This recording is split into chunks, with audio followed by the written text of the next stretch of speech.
Hi friends, అందరూ ఎలా ఉన్నారు? ఏంటి ఈ పిల్ల ఏం చేస్తుంది అనుకుంటున్నారా? మా అమ్మ చెప్పక ఒక పని చెప్పింది. అదేంటో కాదు, వంట చేయమని. సరే సాంబార్ పెడదామని ఫిక్స్ అయ్యాను. ఆ గిన్నె చూసి భయపడకండి, అది మట్టి కుండ. ఎప్పుడు నార్మల్ వాటిలోనే కదా వండేది. ఈసారి కొత్తగా మట్టి కుండలో వండుదామని ట్రై చేశాను. అక్కడ వీడియో షేక్ అయింది ఊరికే కాదు, ఆయిల్ వచ్చి నా చేతి మీద పడింది. నాకు తెలిసిన వెజిటేబుల్స్ అన్ని కట్ చేసేసి ఇంకా ఆయిల్లో వేసాను. ఇంకా ఆయిల్కి కోపం వచ్చినట్టుంది, నా చేతి మీద పడింది. నేను వేసేది ఏంటో అనుకోకండి, అది పింక్ సాల్ట్. కెమెరాలో అలా కనిపిస్తుంది. ఆ వెజిటేబుల్స్ అన్ని త్వరగా ఉడకడానికి ఆ సాల్ట్ వేసాను నేను. ఇప్పుడు చూపించేది ఇంగువ.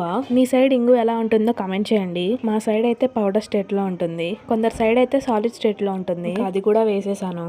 చేయి కాలిన వెంటనే క్రీమ్ రాసేసాను. ఆ క్రీమ్ రాయడం వల్ల నాకు వాటర్ బబుల్స్ అనేవి ఫామ్ అవ్వలేదు. చాలా అంటే చాలా మంట పెట్టింది నాకు. ఇంకా 2 మచ్చలు అయితే పడ్డాయి. చాలా మంది ఇలాంటి జరిగినప్పుడు సాల్ట్ వాటర్ కానీ టూత్ పేస్ట్ కానీ పెడతారు. కొంచెం ఆయిల్ దగ్గర ఉన్నప్పుడు చాలా జాగ్రత్తగా ఉండండి. ఇంకా చింతపండు రసం అయితే పోసిస్తాను. ఇంకా టమాటోస్ లేకుండా ములక్కాయలు లేకుండా ఎవరైనా సాంబార్ పెడతారా? నేను పెడతాను. ఆల్రెడీ మా అమ్మ నాకు చెప్పింది, బట్ నేనే మర్చిపోయాను. ఎండింగ్ లో గుర్తొచ్చింది, సాంబార్ లో ములక్కాయలు అని టమాటోస్ వేయలేదని. ఇంకా chilli powder and sambar powder వేసేసాను. చాలా మంది సాంబార్ పౌడర్ అనేది ఎండింగ్ లో వేస్తారు. నేను మాత్రం చింతపండు పులుసు వేసిన తర్వాత వేస్తాను. ఇంకా అలా కొంచెం సేపు ఉడికించుకోవాలి. మా అమ్మ నాకు కందిపప్పు ఉడకబెట్టమని చెప్పింది. ఆ వేసిన పప్పు కన్నా వాటర్ ఎక్కువ పోసాను నేను. పప్పు కన్నా నీళ్ళే ఎక్కువ కనిపిస్తున్నాయి. ఏదైతే అయిందిలే అని నేను ఇంకా సాంబార్లో కలిపేశాను.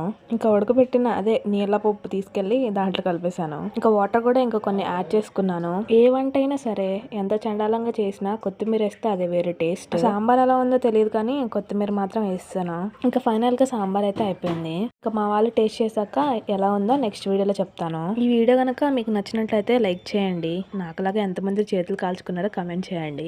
సబ్స్క్రైబ్ చేసుకోకుండా మాత్రం మర్చిపోవద్దు. Follow for more.